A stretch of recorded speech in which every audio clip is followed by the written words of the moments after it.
রাষ্ট্রীয় অতিথি ভবন পদ্মায় ভারত ও বাংলাদেশের পররাষ্ট্র সচিব 5 আগস্টের পর প্রথম দ্বিপাক্ষিক বৈঠক। উত্তরাঞ্চল সহ বিভিন্ন জেলায় বাড়ছে শীত, হাসপাতালগুলোতে ঠান্ডাজনিত রোগীর ভিড়। এবং রাশিয়ায় রাজনৈতিক আশ্রয়ে বাশার আল আসাদ, বিভিন্ন শহরে আনন্দ উল্লাস।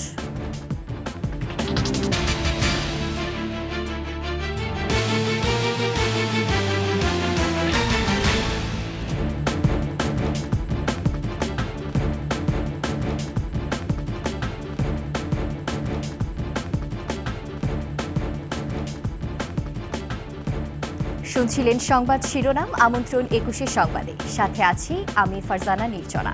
দর্শক, 21 টেলিভিশনের সংবাদ একসাথে সরাসরি দেখতে পাবেন আমাদের ফেসবুক পেজ www.facebook.com/2124 অনলাইনে।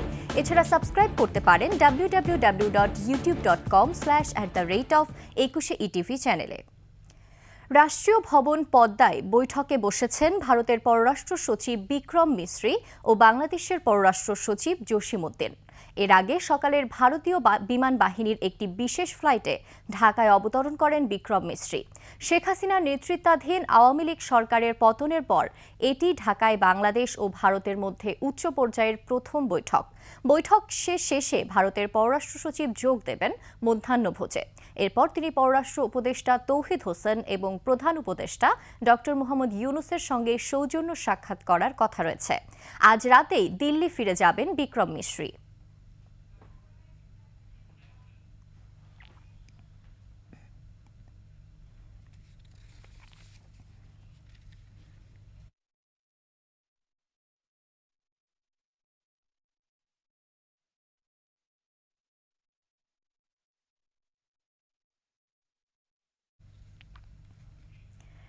দর্শক, রাষ্ট্রীয় অতিথি ভবন পদ্মায় আছেন আমাদের সহকর্মী আকবর হোসেন সুমন। আমরা সরাসরি চলে যাচ্ছি তার কাছে। আকবর, দুই দেশের পররাষ্ট্র সচিবের বৈঠকের বিষয়ে আপনার কাছে কি তথ্য আছে, আমাদের কাছে বিস্তারিত জানান। নির্জনা, আমি এই মুহূর্তে রয়েছি রাষ্ট্রীয় অতিথি ভবন পদ্মার সামনে। ঠিক কিছু মুহূর্ত আগে ভারতের পররাষ্ট্র সচিব বিক্রম মিশ্রি তার প্রতিনিধি দল সহ এই পদ্মায় প্রবেশ করেছেন। এর আগে প্রবেশ করেছেন বাংলাদেশের পররাষ্ট্র সচিব মোহাম্মদ জসিম উদ্দিন। এবং যে বৈঠকটি হবার কথা রয়েছে, যে ফরেন অফিস কনসালটেশনে যোগ দিতেই মূলত ভারত থেকে প্রতিনিধি দল এসেছে। এবং আপনারা জানেন যে কিছু দিন আগেই থেকেই এই এফওসি অর্থাৎ সচিব পর্যায়ের বৈঠকটি হবার জন্য যে নির্ধারিত হয়েছে সেটি আমরা আগেই জানতে পেরেছি। তো আজকে মূলত এই 11টায় ঠিক পদ্মায় এই বৈঠকটি শুরু হয়েছে। এবং যে সমস্ত বিষয় নিয়ে আলোচনা হতে পারে, আমরা যতটুকু জেনেছি যে কূটনৈতিক সম্পর্কের যে দৃশ্যমান অবনতি হয়েছে এবং উভয় দেশের যে রাজনৈতিক উত্তেজনার সৃষ্টি হয়েছে, সেই বিষয়গুলো নিয়ে মূলত এই সচিব পর্যায়ে আলোচনা হতে পারে। এবং ভারতের পররাষ্ট্র সচিব তিনি বাংলাদেশের প্রধান উপদেষ্টার সঙ্গেও বৈঠক করবেন এবং পাশাপাশি পররাষ্ট্র উপদেষ্টা রয়েছেন তার সঙ্গে বৈঠক করবেন। এবং এই সমস্ত বৈঠকের মূল আলোচনার বিষয়বস্তু নিয়ে বিকেলে পররাষ্ট্র মন্ত্রণালয়ে একটি ব্রিফিং হবার কথা রয়েছে।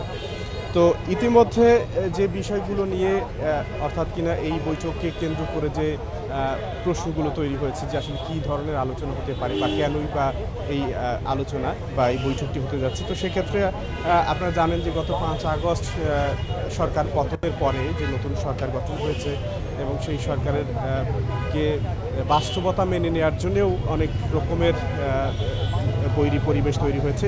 সেই ক্ষমতা আসার মধ্য দিয়ে একটি উচ্চ পর্যায়ের বৈঠকও হয়েছে। সেই বৈঠকগুলোতে বিভিন্ন রাষ্ট্রের সমর্থন আদায় হয়েছে। কিন্তু ভারতের সঙ্গে আসলে সাম্প্রতিক বিভিন্ন ইস্যু নিয়ে যে টানাপোড়েন তৈরি হয়েছে, সেই বিষয়গুলো নিয়ে মূলত কিভাবে একটি সহনশীল পর্যায়ে যাওয়া যায়, একটি বন্ধুত্বপূর্ণ সম্পর্ক তৈরি করা যায় এবং প্রতিবেশী রাষ্ট্র হিসেবে যে সহযোগিতা অব্যাহত রাখা হয়েছে সেটি আসলে কিভাবে এগিয়ে নেওয়া যায়, এই সমস্ত বিষয়গুলো নিয়েই মূলত আজকের এই বৈঠক। তো নির্জনা, আমার কাছে রাষ্ট্রীয় অতিথি ভবন পদ্মার সামনে থেকে এই ছিল সর্বশেষ। ধন্যবাদ আকবর হোসেন সুমন। দর্শক, চলে যাচ্ছি অন্যান্য খবরে। দেশের উত্তরাঞ্চল সহ বিভিন্ন স্থানে বাড়ছে শীতের প্রকোপ। হিমেল হাওয়া আর ঘন কুয়াশায় জবুথবু জনজীবন। বেশি বিপাকে নিম্ন আয়ের মানুষ, ফসলের ক্ষয়ক্ষতির আশঙ্কায় কৃষকরা। এছাড়া হাসপাতালগুলোতে বেড়েছে ঠান্ডাজনিত রোগীদের ভিড়। প্রতিনিধিদের তথ্য ও ছবিতে ডেস্ক রিপোর্ট। ঘন কুয়াশা আর হিমেল বাতাসে দুর্ভোগে পঞ্চগড়ের সাধারণ মানুষ। বেশি বিপাকে খেটে খাওয়া দিনমজুর। শীতবস্ত্রের অভাবে বাইরে বের হচ্ছেন না অনেকেই। আবহাওয়া পর্যবেক্ষণ কেন্দ্রটি জানিয়েছে, সকাল 6টায় 10.9 ডিগ্রি সেলসিয়াস তাপমাত্রা রেকর্ড করা হয়েছে।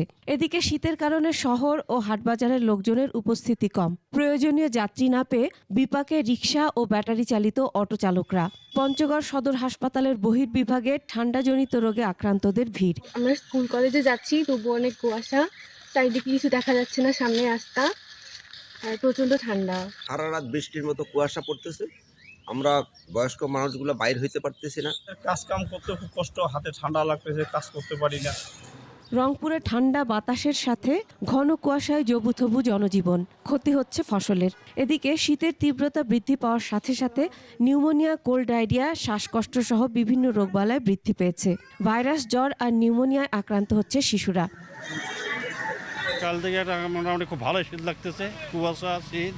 কুয়াশার জন্য ঘর থেকে বাইরেও হওয়া যায় না, এত কুয়াশা, পানির মতো মানে বৃষ্টি পড়তেছে। চুয়াডাঙ্গায় প্রতিদিনই কমছে তাপমাত্রা। দুর্ভোগে খেটে খাওয়া মানুষ। সরকারি ও বেসরকারি পর্যায় থেকে শীতবস্ত্র বিতরণের আহ্বান জানিয়েছে নিম্ন আয়ের মানুষ। বাড়ছে শীতজনিত রোগবালাই। ঠান্ডার কারণে আমরা ফাঁকায় বেরোতে পারছি না, মাঠে ঘাটে কাজ করতে পারছি না। আর এই কাজ না করলে আমরা খাবো কি? হ্যান্সরা থেকে সকাল সন্ধ্যা হাত পা কালি যাচ্ছে।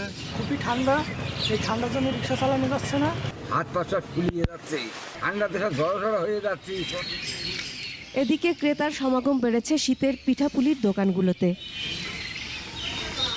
Masum আলিসা, desk report, 21 television. 12 বছর আগে প্রকাশ্যে হত্যা করা হয় পুরান ঢাকার দর্জি ব্যবসায়ী বিশ্বজিৎ দাসকে। এক যুগেও বিচার প্রক্রিয়া শেষ না হওয়ায় হতাশ পরিবার। কোনো ক্ষতিপূরণ নয়, ভাই হত্যার বিচার চান উত্তম দাস। এদিকে মামলাটি দ্রুত শুনানির জন্য আদালতের নজরে আনা হবে বলে জানিয়েছেন আইনজীবী। বিস্তারিত শাকিরা আরজুর রিপোর্টে। পড়ায় মন বসত না কিশোর বিশ্বজিতের, তাই গ্রাম ছেড়ে শহরে ভাইয়ের বাসায় চলে আসে। সকালে খেয়ে দাদার দর্জি দোকানে চলে যেত বিশ্বজিৎ, আর বাড়ি ফিরত রাতে। বিশ্বজিতের এমন স্মৃতিচারণ করতে গিয়ে বিমর্ষ হয়ে পড়েন বড় ভাই উত্তম দাস। নীরবে চোখের জল লুকানোর চেষ্টা। 2012 সালের 9 ডিসেম্বর বিএনপি নেতৃত্বাধীন 18 দলের অবরোধ কর্মসূচি চলাকালে শিবির সন্দেহে ছাত্রলীগের কর্মীরা পুরান ঢাকার ভিক্টোরিয়া পার্ক এলাকায় প্রকাশ্যে কুপিয়ে হত্যা করে বিশ্বজিৎ দাসকে। বিশ্বজিৎকে কোপানোর এ ভিডিও দেখে সেদিন আঁতকে উঠেছিল দেশবাসী। প্রায় 12 বছর ধরে চলছে বিশ্বজিৎ হত্যার বিচার কাজ।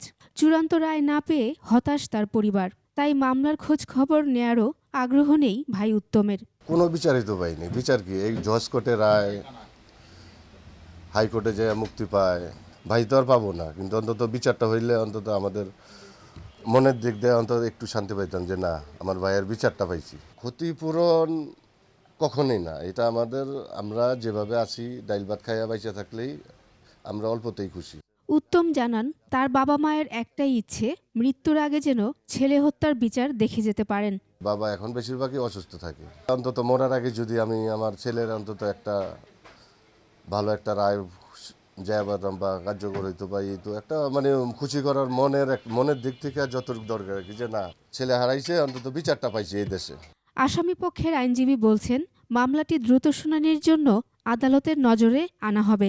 প্রচুর মামলা, এবং আমরা প্রত্যহই আপিল হোক, লিভ হোক, আমরা কোর্টকে খুব কোর্টের কাছে সবসময় অনুনয় বিনয় করে আমরা মেনশন স্লিপ জমা দিই। আমরা যে কোনো আমরা চাচ্ছি যত তাড়াতাড়ি শেষ হয় এগুলো। বিশ্বজিৎ হত্যা মামলায় 21 জনের বিভিন্ন মেয়াদে সাজা ঘোষণা করে নিম্ন আদালত। এদের মধ্যে 8 জনের মৃত্যুদণ্ড, 13 জনের যাবজ্জীবন সাজা হয়। 2017 সালে হাইকোর্ট 8 জনের মধ্যে 2 আসামির মৃত্যুদণ্ড ও বাকি 6 জনের মধ্যে 4 জনকে যাবজ্জীবন ও 2 জনকে খালাস দেন। এছাড়া যাবজ্জীবন দণ্ড পাওয়া 13 আসামির 2 জন খালাস পান, অপর ১১ জনের যাবজ্জীবন বহাল থাকে। মামলাটি এখন আপিল বিভাগে বিচারাধীন। শাকেরা আরজু, ২১ টেলিভিশন, ঢাকা।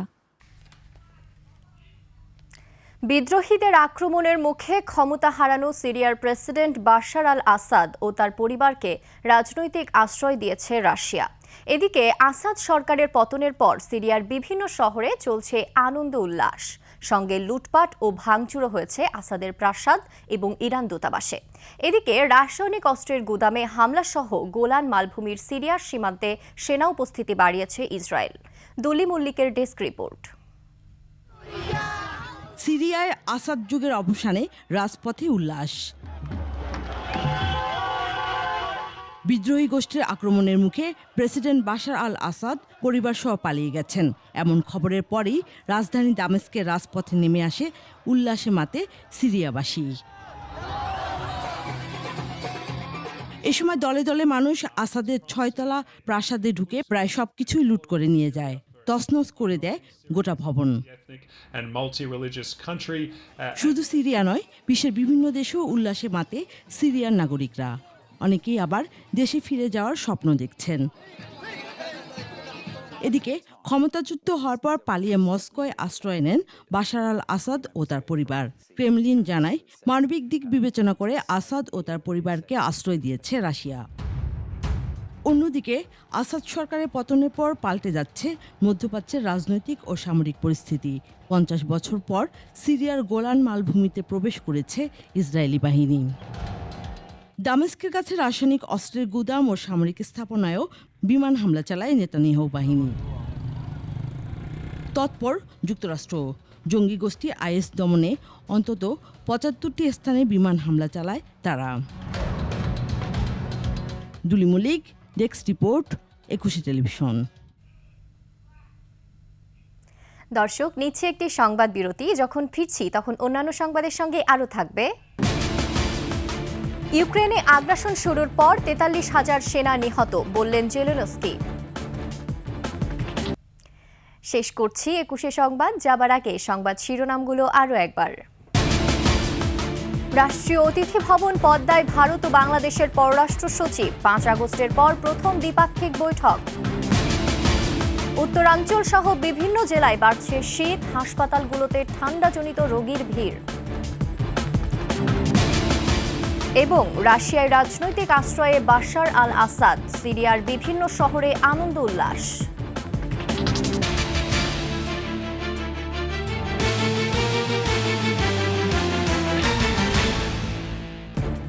সর্বশেষ সংবাদ জানতে ডায়াল করুন 2021 নম্বরে আর ভিজিট করুন 21-tv.com ওয়েবসাইটে। ফেসবুকে ভিজিট করতে পারেন www.facebook.com/2124 অনলাইনে। এছাড়া সাবস্ক্রাইব করতে পারেন www.youtube.com/@21etv চ্যানেলে। এতক্ষণ সঙ্গে থাকার জন্য ধন্যবাদ। পরবর্তী সংবাদ দুপুর ১টায় দেখার আমন্ত্রণ রইল। ২১-এর সাথেই থাকুন।